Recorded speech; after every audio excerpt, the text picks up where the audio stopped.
Shalom peuple de Dieu, shalom tout le monde. J'espère que vous allez bien. Meilleurs vœux à tous, meilleurs vœux de paix et de bonheur. Alors ce soir, je vous ramène un nouveau message dans mon exhortation. Je vais vous parler sur le pouvoir par le nom de Jésus. J'ai illustré quelques versets bibliques que vous allez bien évidemment lire chez vous à la maison lorsque vous serez en train de regarder cette vidéo.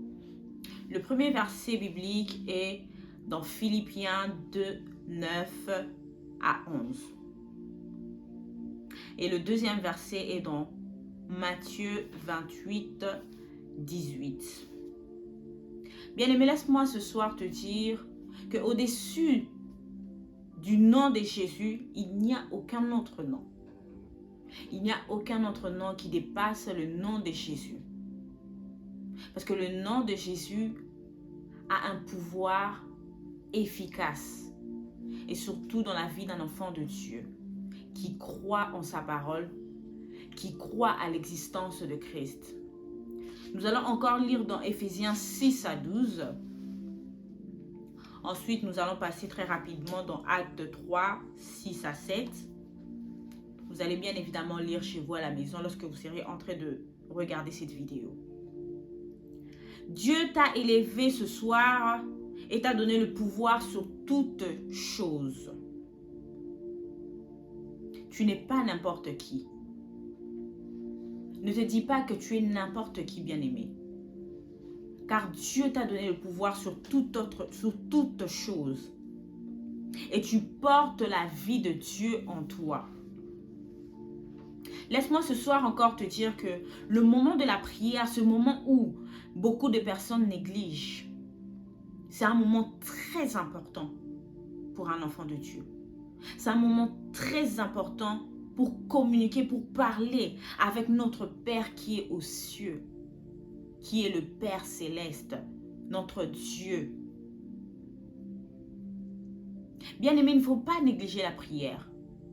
Femmes, hommes, ne négligeons pas la prière parce que c'est ces moments très importants qui nous emmènent dans la présence de Dieu.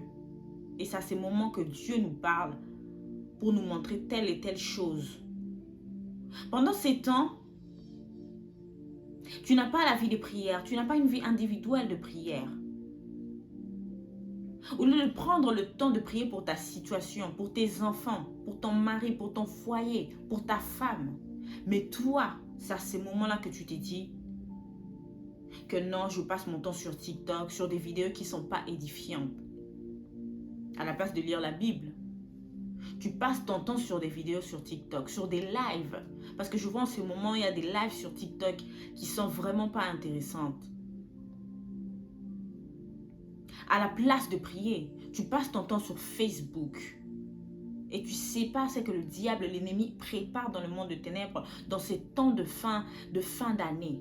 Pour ta vie, pour ton foyer, pour ton couple, pour ta maison, ta famille. Mais toi, tu entres dans cette distraction-là. Tu plonges dans des réseaux sociaux au lieu de t'approcher vers le Père et de prier, de déclarer des choses pour cette fin d'année. Tu n'as pas le temps pour prier seul. Mais c'est au moment où on va lancer les prières de groupe. Connecte-toi pour prier. Non, c'est à ce moment que toi, tu vas commencer à faire le ménage. C'est à ce moment que toi, tu vas commencer à prendre le temps de t'occuper des enfants. C'est à ce moment que toi, tu vas prendre le temps de regarder un match de foot qui passe. Parce que le match de foot est plus important que la prière. Parce que le ménage est plus important que la prière. Bien-aimé, consacre ta vie à Dieu. Donne seulement 1 minute à Dieu pour le rendre merci, pour le dire merci. Mais tu n'as pas ce temps-là. Tu passes dans la distraction. Bien-aimé, laisse-moi te dire ce soir qu'il faut se positionner dans le camp de Dieu. Et nous devons savoir qu'il existe 3 pistes qui libèrent l'onction de Dieu dans nos vies. Rappelez-vous que le thème, c'est le pouvoir par le nom de Jésus. Nous avançons petit à petit pour faire comprendre c'est quoi le pouvoir par le nom de Jésus. Je me le rappelle, je dis qu'il existait 3 pistes qui libèrent l'onction de Dieu dans nos vies. La première piste, c'est ce qu'il convient de connaître et de comprendre. qu'est-ce qui convient de connaître et de comprendre? C'est que pour un enfant de Dieu, c'est que pour un enfant de Dieu, un problème n'est pas une fatalité. Pour Dieu, Dieu ne voit pas un problème comme une fatalité. Et en tant qu'enfant de Dieu, nous ne devons pas voir les problèmes comme une fatalité. Mais nous devons comprendre que les problèmes, c'est le commencement de la destinée pour tout enfant de Dieu. Tu dois comprendre que lorsqu'il y a un problème dans ta vie, c'est le commencement de ta destinée. Et qu'est-ce qu'il faut faire? Tu dois te mettre à prier. Tu dois te mettre à consacrer ta vie à Christ. Parce que Dieu a besoin des personnes qui s'approchent vers lui avec toute sincérité, avec tout cœur. Un problème dans ta vie est une capacité pour Dieu de montrer qu'il est Dieu. Parce que Dieu n'aime pas partager sa gloire avec tout le monde. Le jour où tu verras la solution à tes problèmes, le jour où tu verras l'accomplissement, il n'aimerait pas que tu puisses dire c'est à cause de mon mari, c'est à cause de ma femme, c'est grâce à mes enfants, c'est grâce à telle et telle personne. Mais il aimerait que tu dises c'est grâce à Dieu. Parce qu'il n'aime pas partager sa gloire avec tout le monde. Il faut qu'il y ait des problèmes dans ta vie pour que Dieu manifeste ses œuvres. Des fois, Dieu nous fait passer par des chemins difficiles, par des chemins compliqués. Tu montes des montagnes, tu te poses des questions. Seigneur, j'ai fait quoi? Qu'est-ce que j'ai fait pour mériter toutes ces choses? Mais laisse-moi te dire ce soir que des fois, Dieu nous mène à tourner comme un rond-point pour voir en fait notre capacité à persévérer, pour voir en fait notre niveau de foi, pour voir ce niveau de foi, pour que la main de Dieu se manifeste, pour que Dieu manifeste ses œuvres dans ta vie. Il a besoin d'un homme et d'une femme d'audace de foi. Es-tu une femme de foi? Es-tu un homme de foi? Où tu pleures lorsque tu as un petit problème, un souci d'argent. Lorsque tu as un petit souci, tu pleures, tu te dis, ah Seigneur, oh Dieu, pourquoi moi? Pourquoi moi? Pourquoi je vis ça?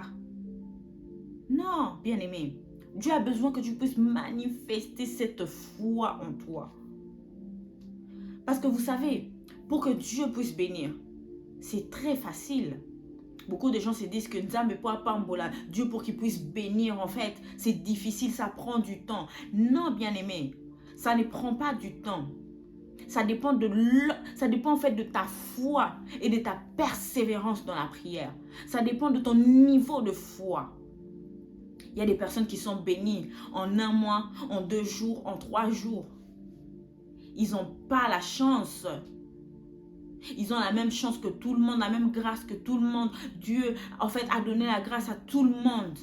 Il fait grâce à qui il veut, comme le dit dans la Bible. Mais il a besoin, en fait, que toi, tu puisses manifester cette foi, cette audacité de foi. Tu regardes cette situation, tu te dis que non, cette situation,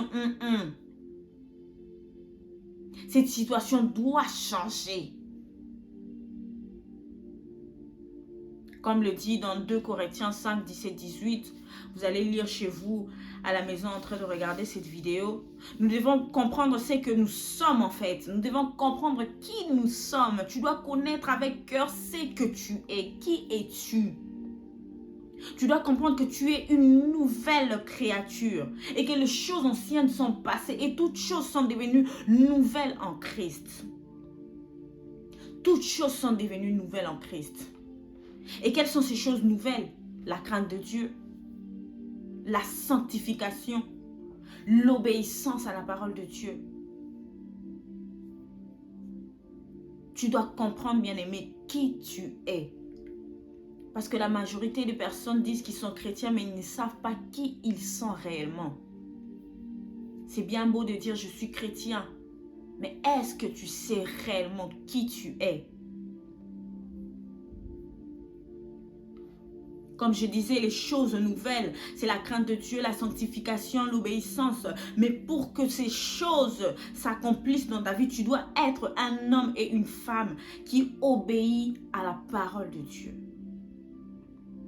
Lorsque nous obéissons à la parole de Dieu, nous vivons des choses, des miracles, des choses merveilleuses dans nos vies. Pourquoi? Parce que nous avons obéi à ce que Dieu a dit. Bien-aimé, laisse-moi te dire que Dieu n'est pas un homme pour mentir, ni un fils de l'homme pour se repentir. Ce qu'il dit, il finit par l'accomplir. Beaucoup de gens ont abandonné la vie de la foi. Pourquoi? Parce qu'ils se sont dit que Makambango, les choses en question ont duré.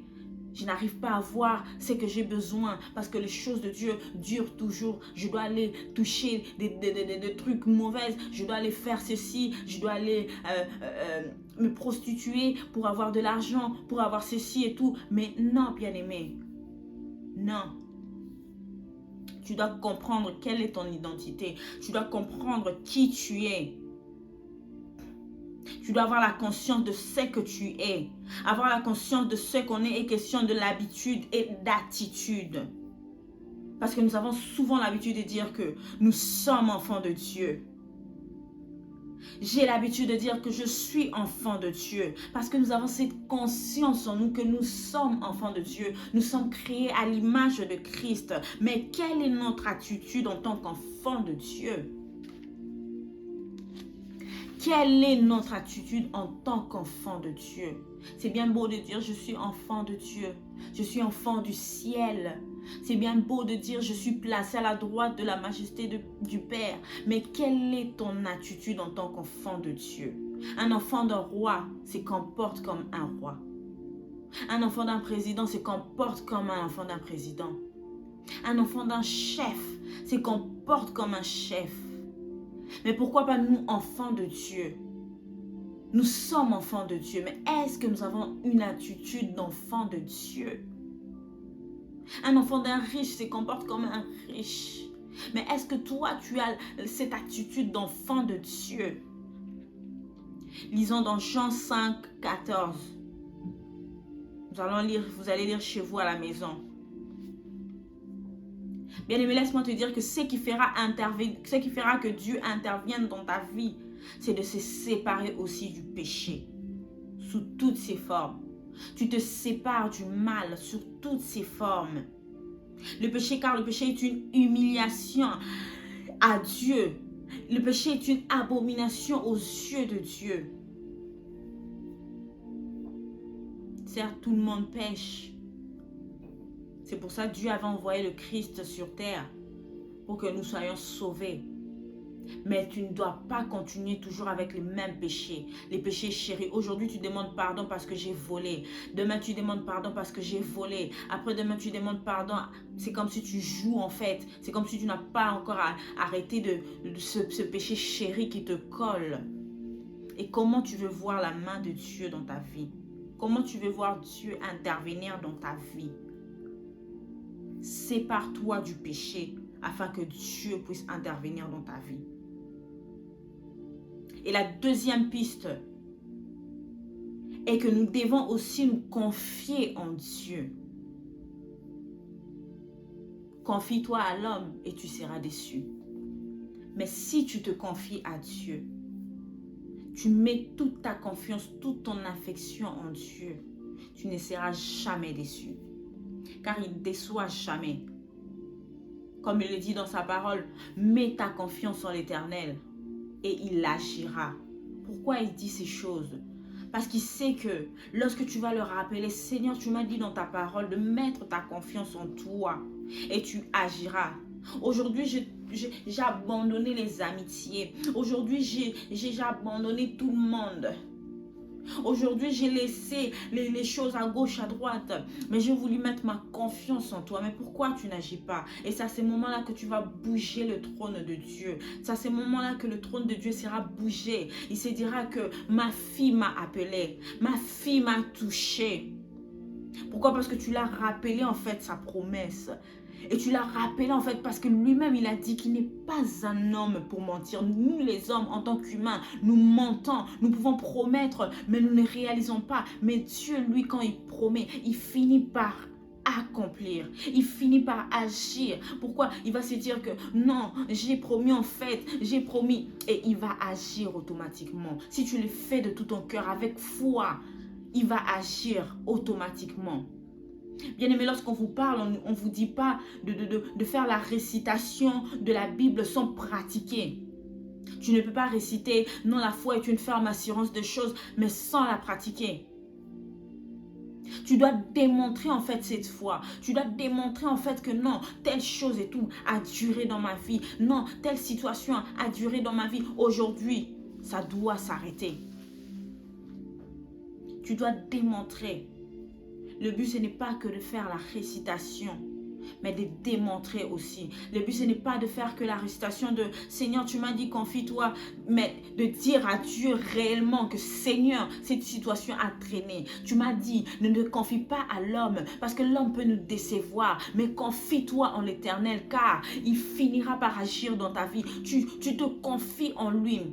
Tu le rappelles que dans tel verset, tu as dit ça, ça, ça. S'il s'agit même de prendre ta Bible et de prendre les versets et de t'agenouiller en priant, en pleurant vers le Père en disant, Seigneur, dans tel verset, tu m'as dit ça, ça, ça, ça, ça. Regarde, c'est écrit, c'est même écrit. C'est pas moi qui ai écrit, c'est pas mon père qui a écrit, c'est pas mon père qui a écrit, c'est pas ma mère qui a écrit, c'est ni mon frère, ni ma soeur, ni mes amis, mais c'est toi, Dieu. Tu le rappelles en fait que c'est toi qui as écrit dans cette parole.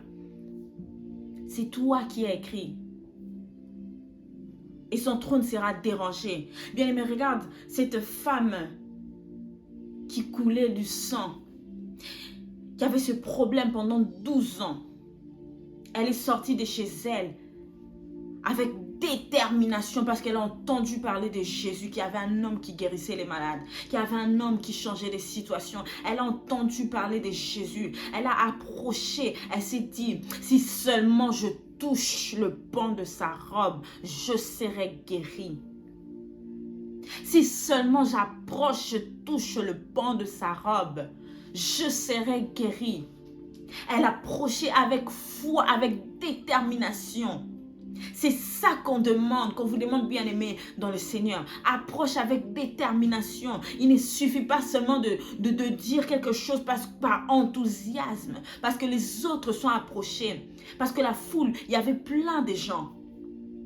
Mais pourquoi? Lorsque cette femme a touché Jésus, Jésus a senti une vibration sortir en lui. Tout le monde touchait Jésus, tout le monde empressait Jésus. Mais lorsque cette femme a touché le pan de la robe de Jésus, Jésus a senti cette vibration. Et il s'est retourné, il a dit, qui m'a touché? Qui m'a touché? Parce que cette femme approchait avec détermination et avec foi. Elle se disait que si je touche, je serai guérie. Et automatiquement, elle a reçu sa guérison. Bien aimé, il faut faire confiance à l'Éternel. Mettre toute sa confiance en Dieu parce qu'il est fidèle. Et il ne ment jamais, il ne te décevra jamais. Et la troisième piste que nous devons comprendre, nous devons avoir aussi confiance en l'homme de Dieu. L'homme que Dieu a placé à nos côtés, l'homme que Dieu t'a envoyé. Tu dois lui faire confiance. Car tout homme de Dieu authentique a une alliance. Et pourquoi faire confiance à l'homme de Dieu? C'est pour entrer dans cette alliance. Dans un petit résumé final, nous allons donner notre petit résumé. Donc, nous avons parlé ce soir du pouvoir par le nom de Jésus. Et pour obtenir ce pouvoir par le nom de Jésus, nous devons retenir qu'il y a 3 pistes qui libèrent l'onction de Dieu dans nos vies. La première piste, c'est connaître et comprendre qui nous sommes réellement. Être un homme et une femme d'audace, de foi. Se séparer du péché sous toutes ses formes. Tu dois connaître et comprendre qui tu es réellement. La deuxième piste, c'était tu dois te confier en Dieu. Avoir totalement confiance au Seigneur. Parce que les hommes déçoivent. Un humain déçoit. Ton frère peut te décevoir et tu pleures. Mais Dieu ne déçoit jamais. Dieu ne déçoit jamais. Et la troisième piste, nous devons avoir confiance à l'homme de Dieu. Pas n'importe quel homme de Dieu, mais l'homme de Dieu que Dieu a établi, qui a envoyé. Bien-aimé, j'espère que ce message vous a béni là où vous êtes, car moi j'ai été fortement béni par ce message. Lorsque nous parlons, nous ne parlons pas seulement pour le peuple, mais nous parlons aussi pour nous-mêmes déjà. J'ai parlé aussi à vous qui regardez cette vidéo. Et j'espère que ce message va vous bénir. Encore une fois, meilleure vœu à tous et paix et grâce à tout le monde. Shalom.